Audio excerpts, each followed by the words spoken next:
السلام علیکم۔ آج جمعرات ہے، دسمبر کی 21 تاریخ۔ پاکستان میں اس وقت شام کے 7، بھارت میں 7:30، اور یہاں ہمارے اسٹوڈیوز کی گھڑیوں میں صبح کے 9 بج رہے ہیں۔ وائس آف امریکہ واشنگٹن کی اردو سروس سے میں ہوں خالد حمید، خبروں کے بلیٹن کے ساتھ۔ اسرائیل نے جنوبی غزہ کے اہم شہر خان یونس کے مکینوں کو علاقہ چھوڑنے کا حکم دے دیا ہے، جس کے بعد حماس اور اسرائیلی فورسز کے درمیان جھڑپوں میں مزید شدت آنے کا خدشہ ظاہر کیا جا رہا ہے۔ خان یونس میں 1,40,000 متاثرین مختلف پناہ گاہوں میں پناہ لیے ہوئے ہیں۔ اسرائیلی فورسز نے ایسے وقت میں فلسطینیوں کو یہ علاقہ چھوڑنے کا حکم دیا ہے اور وہاں اپنی کارروائیاں تیز کر دی ہیں، جب جنگ بندی کے لیے عالمی دباؤ بڑھتا جا رہا ہے، جبکہ حماس کے رہنما اسماعیل ہانیہ جنگ بندی مذاکرات کے لیے مصر میں موجود ہیں۔ وسطی اور جنوبی اسرائیل میں جمعرات کو راکٹ سائرن بجائے گئے، جبکہ غزہ کی پٹی میں حماس کے عسکریت پسندوں نے کہا کہ جنوبی غزہ میں اسرائیلی فضائی حملے میں 4 افراد جان دے بیٹھے۔ حماس نے کہا کہ مرنے والوں میں بسام غبن بھی شامل ہیں، جو حماس کی طرف سے کریم شالوم کراسنگ کے غزہ کی جانب مقرر کردہ سینئر اہلکار تھے۔ خبر رساں ادارے رائٹرز نے اسرائیلی فوج کے ترجمان کے حوالے سے بتایا ہے کہ اسرائیل اس واقعے سے آگاہ نہیں تھا۔ ورلڈ فوڈ پروگرام نے کہا ہے کہ اردن کے خیراتی ادارے کی طرف سے 46 ٹرکوں کا قافلہ بدھ کو 750 میٹرک ٹن خوراک لے کر غزہ پہنچا۔ فوڈ ایجنسی نے بتایا کہ 7 اکتوبر کے بعد یہ پہلا موقع ہے جب اردن سے براہ راست امدادی قافلہ غزہ پہنچا ہے۔ WFP فلسطین کے نمائندے سمر عبدالجابر نے ایک بیان میں کہا کہ اردن کے راستے ایک راہداری کے قیام سے امداد کے بہاؤ میں اضافہ ہوگا اور کچھ دباؤ کم ہو جائے گا، جس کا ہم اس وقت سامنا کر رہے ہیں۔ وائٹ ہاؤس نے کہا کہ انسانی بنیادوں پر توقف اور یرغمالیوں کی رہائی کے لیے بات چیت انتہائی سنجیدہ ہے۔ غزہ میں بدھ کو 75ویں روز بھی لڑائی جاری رہی۔ اسرائیلی فوج کا کہنا ہے کہ اس نے گزشتہ 24 گھنٹوں کے دوران 300 سے زائد اہداف پر حملے کیے ہیں۔ روس اور عرب لیگ نے بدھ کے روز مراکش میں روس عرب کوآپریشن فورم کے دوران مشترکہ طور پر اقوام متحدہ سے غزہ میں جنگ بندی کی قرارداد کا مطالبہ کیا۔ یہ فورم عام طور پر سفارتی اور اقتصادی تعلقات پر توجہ دیتا ہے، تاہم اس کی توجہ غزہ کی پٹی کے تنازع پر مرکوز رہی۔ روس کے وزیر خارجہ سرگئی لیوروف نے کہا کہ ہمیں امید ہے کہ سلامتی کونسل جنگ بندی کے لیے آواز اٹھائے گی۔ مراکش کے وزیر خارجہ ناصر بوریتا کی زیر صدارت اجلاس میں لیوروف اور 22 رکنی عرب لیگ کے سفارتکاروں نے شرکت کی۔ لیگ کے اسسٹنٹ سیکرٹری جنرل حسام ذکی نے کہا کہ ہمیں امید ہے کہ سلامتی کونسل اس قرارداد کو منظور کر لے گی اور مستقل رکن، خاص طور پر امریکہ کی جانب سے ویٹو نہیں کیا جائے گا۔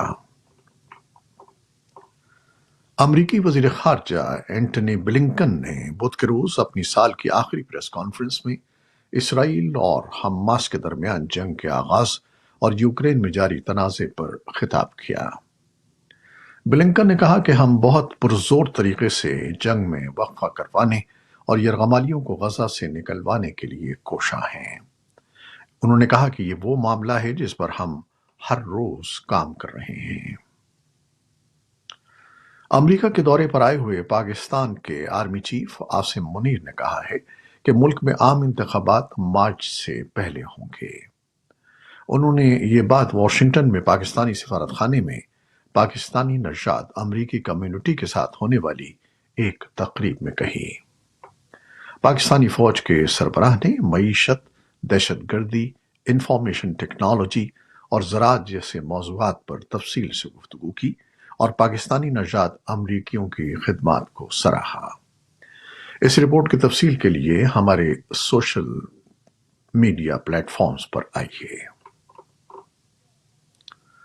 پاکستان کے دو سابق وزرائے اعظم نواز شریف اور عمران خان نے آنے والے عام انتخابات میں ملک کے مختلف حلقوں سے الیکشن لڑنے کا اعلان کیا ہے۔ تاہم عمران خان اور نواز شریف دونوں کی انتخابات میں عملی شمولیت کے حوالے سے سوالات پائے جاتے ہیں، کیونکہ عمران خان کو توشہ خانہ کیس میں سزا یافتہ ہونے کے سبب اور نواز شریف کو سپریم کورٹ کی جانب سے تاحیات نااہلی کے فیصلے کی وجہ سے انتخابات میں حصہ لینے میں قانونی مشکلات کا سامنا ہے۔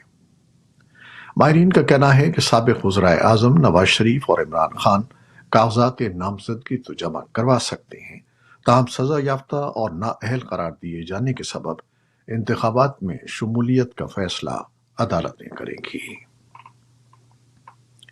افغانستان کے لیے پاکستان کے خصوصی ایلچی آصف درانی نے افغان شہریوں کی تیسرے ممالک میں آبادکاری پر بات کی ہے۔ درانی نے اپنے ایکس پیج پر پناہ گزینوں کی عالمی تنظیم یا IOM کے وفد کی ڈائریکٹر جنرل ایمی پوپ کی قیادت میں خوش آمدید کہا اور بتایا کہ ہم نے افغان شہریوں کی تیسرے ممالک میں آبادکاری پر بات کی ہے، خاص طور پر ان افراد کی جو افغانستان سے امریکی اور نیٹو انخلا کے بعد پاکستان پہنچے تھے۔ ایمی پوپ نے اس ہفتے کابل کا دورہ کیا تھا اور بدھ کو تورخم میں پاکستان سے واپس آنے والے افغان افراد سے ملاقات کی تھی۔ امریکہ اور انسانی حقوق کے علمبرداروں نے افغانستان کے حکمراں طالبان سے مطالبہ کیا ہے کہ وہ طالبات کو یونیورسٹیوں میں واپس آنے کی اجازت دیں اور اس بات کو یقینی بنائیں کہ خواتین کو ہر سطح پر تعلیم تک رسائی حاصل ہو۔ افغانستان کے لیے امریکہ کے خصوصی نمائندے تھامس ویسٹ نے ایکس پر لکھا کہ افغانستان کے مستقبل اور ایک مستحکم خطے میں اپنے مفادات کی خاطر ہمیں ہر سطح پر خواتین رسائی ترجیح کے خصوصی ایلچی رینا امیری نے طالبان دعووں پر نصف آبادیاتی پر طالبانوں کو تنقید نشانہ بنا۔ طالبان فوری نہیں آیا ہے۔ معاف کیجیے گا ناظرین، کچھ تکنیکی خرابی کی وجہ سے آپ کچھ دیر کے لیے ہمارا بلیٹن نہیں دیکھ سکے اور سن سکے۔ سلسلہ وہیں سے شروع کرتے ہیں جہاں ختم ہوا تھا۔ بھارت کے زیر انتظام کشمیر کی پولیس نے روہنگیا مسلمانوں اور بنگلہ دیش کے تارکین وطن کو مقامی شناختی دستاویزات بنوانے میں مدد دینے کے الزام میں ایک سرکاری ملازم سمیت 40 سے زائد افراد کو حراست میں لیا ہے۔ پولیس نے علاقے کے مختلف اضلاع میں ڈالے گئے چھاپوں کے دوران ایسی نصف درجن خواتین کو بھی ان کے شوہروں سمیت گرفتار کر لیا ہے جن کا تعلق میانمار سے ہے اور جنہوں نے وہاں سے ہجرت کر کے جموں و کشمیر پہنچنے پر مقامی افراد سے شادیاں کی، لیکن جیسا کہ حکام نے الزام لگایا ہے کہ اس کے لیے غیر قانونی طریقہ کار اختیار کیا گیا تھا۔ پولیس افسر نے کہا کہ ان کی یہ حرکت قومی سلامتی کے لیے ایک بڑا خطرہ ہے اور اس سے مقامی آبادی کے مفادات کو زک پہنچنے کا بھی احتمال ہے۔